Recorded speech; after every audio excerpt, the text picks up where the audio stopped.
Hey guys, Bassmaster Elite Series Pro, Drew Cook here with BassResource, and I'm talking about my 4 worms that I use in the summertime. The summertime is, they're done spawning, they're, getting offshore, they're on those points, ledges, things like that. They're deeper, they're getting out there into the deep stuff. Summertime, fun, but some things you gotta always have.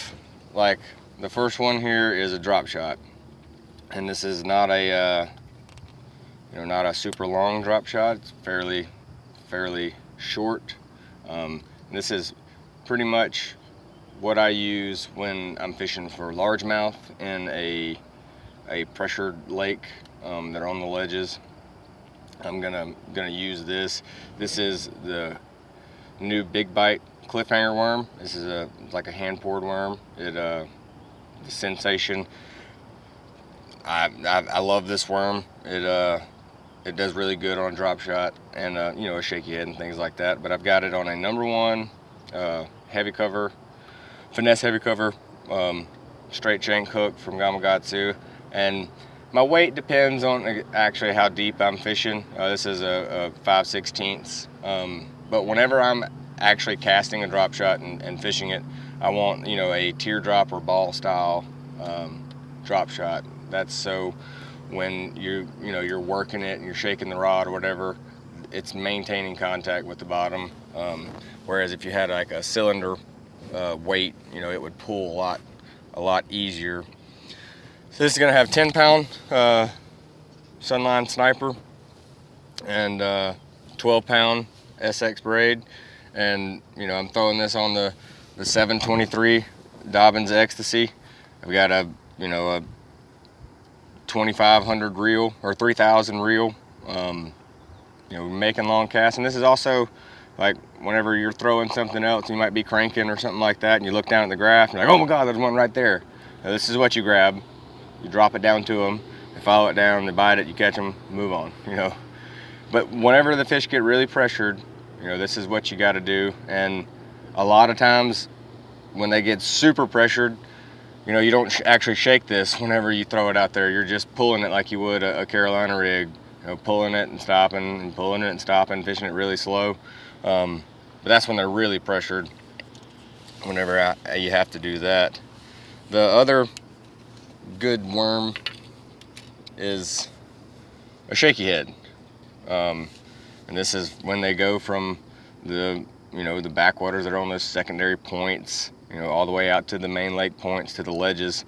This is what I'm gonna throw a lot. This is the new skinny stick from Big Bite Sensation line, and this is a Gamakatsu shaky head.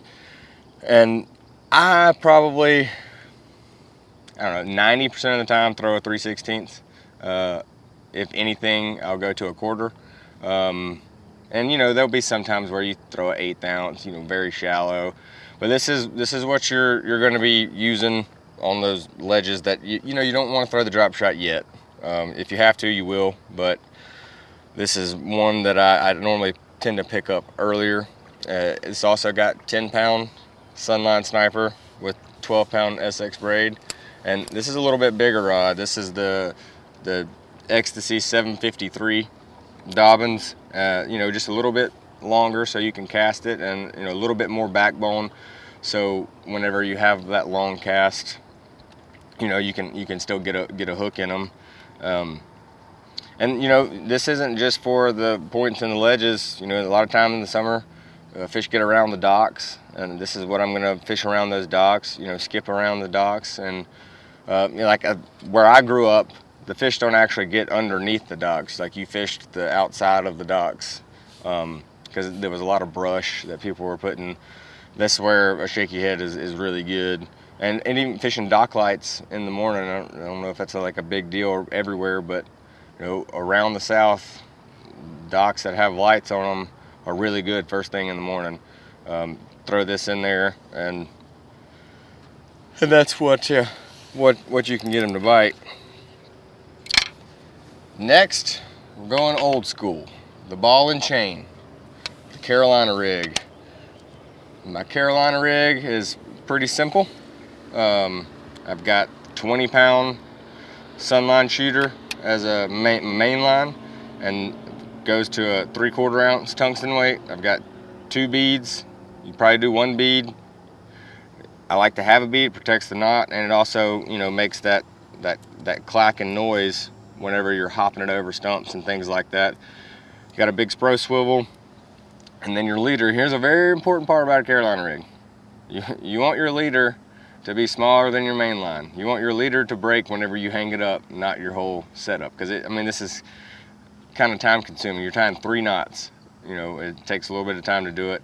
So I usually, you know, use 14 or 16-pound Sunline Sniper as my leader, and that just varies on what I'm fishing, how I'm fishing it, what the cover is. You know, if there's a lot more brush and things like that, then I'll, you know, use that 16. If there's, you know, if I'm just fishing a shell bed or something like that, that's when I'm gonna use that 14.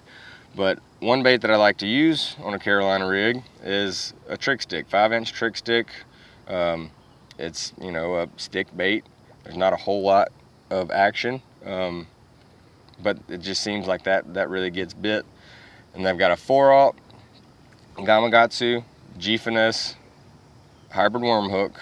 And one key thing to note, you're not setting the hook with a Carolina rig. You're pulling more than anything. So when you get a bite on a Carolina rig, if you got the bite and you feel it, you have this much play. So you don't have a direct contact with the actual fish.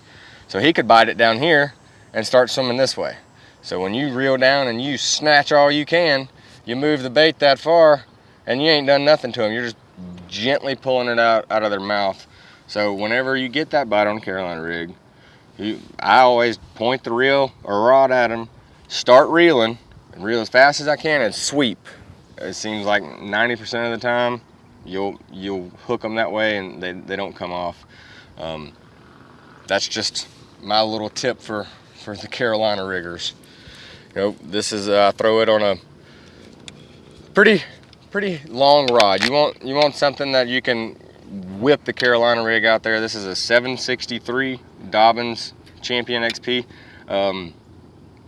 It's a medium heavy rod, you know, on the lighter end of the medium heavy. I don't like a big broom handle to throw a Carolina rig with. I want the tip to load up for 2 reasons: to hook them, and then when they come up and jump, you got a 3/4 ounce weight that's 3 feet different. So when they jump, that weight's going everything, and you want a rod that can absorb a lot of that to keep the fish, you know, hooked up, so you're not losing a lot of the fish. Last but not least, and my favorite of all in the summertime, is a big worm. The BW. This is the B2 worm from Big Bite, and this is probably one of my favorite colors too. You know, a red bug or a plum apple, something along those lines. This is my go-to. Like, I love throwing this because you get to set the hook as hard as you can, apply maximum pressure. You got 22-pound line, you're just winching them in, and you know, you're in direct contact with the bait the whole time. This is what I fish a lot around brush piles and stumps, things like that, where a Carolina rig will get hung in. You know, I throw this on a 754. It's a big, you know, medium heavy, little bit closer to the heavy side, but still you're able to cast it a pretty good ways. High gear ratio reel, like I said, 22-pound Sunline shooter, and I've got, I either have a 3/8, and it can depend. I've gone all the way up to a 3/4 before, but a 3/8 or a 1/2 ounce weight, just depending on depth. If you're fishing, you know, the 8-foot brush piles, I'm gonna go with 3/8. You know, if you're fishing those a little bit deeper ones, 15-foot, I'm gonna do a 1/2.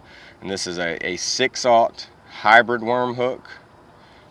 It's a big hook, and a big hook for a big worm, for a big fish. But I've got it pegged on a bobber stop. A lot of people don't peg their Texas rig when they're fishing, you know, offshore, things like that. And there's really 2 reasons why I do it.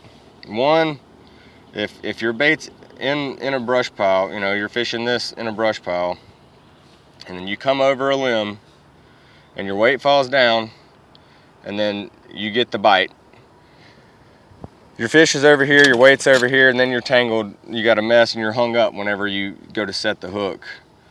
And another reason why I do it is this bobber stop right here, whenever you're coming up to a piece of wood, you know, the bobber stop's gonna not let your line dig into the stump or the brush right here at the weight. You know, it's gonna give it a little bit of something to keep it, to get it to roll over so it's not lodging in there. And then you have to either go up there to get it unhung and then mess up whatever brush pile you're fishing or stump, or you have to break it off and then retie. So it's not, you know, necessarily for just keeping the weight with the bait. It's for presenting the bait better in a brush pile. That's my go-to with the big Texas rig, the BW. And one thing that you don't want to forget is lock the drag down. Apply maximum pressure, set the hook, winch them to the boat, flop them in, and put them in the live well. But those are my 4 summertime go-to worms.